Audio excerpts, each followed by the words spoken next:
प्रतिमा recording studio Sheikhpura.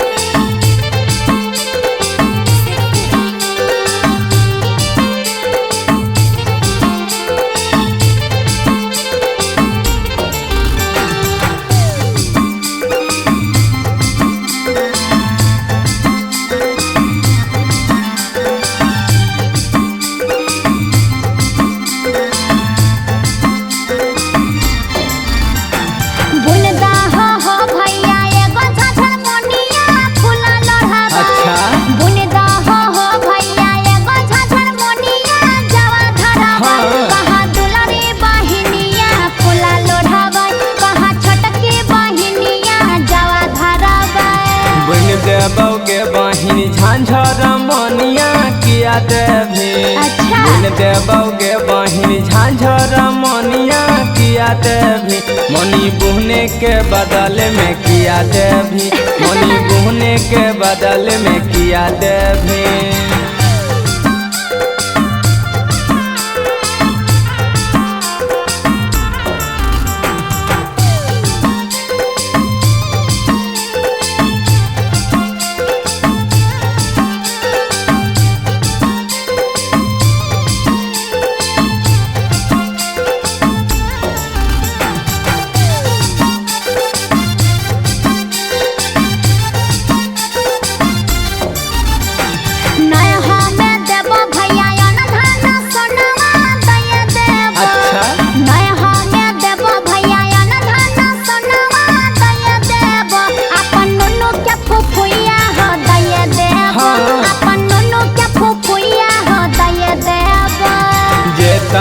देवी बहन नुनू के फुफुइया सासु देतो।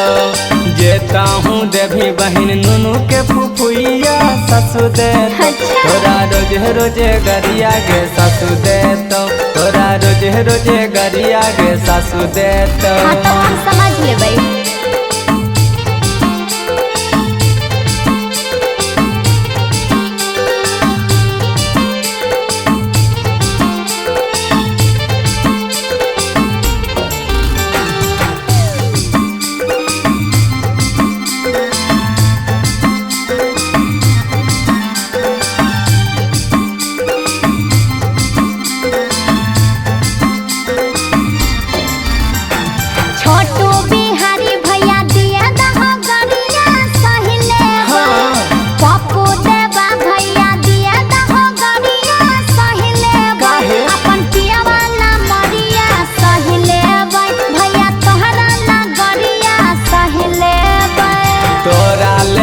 बहिनी जेबै जंगल झड़िया लानी देबो।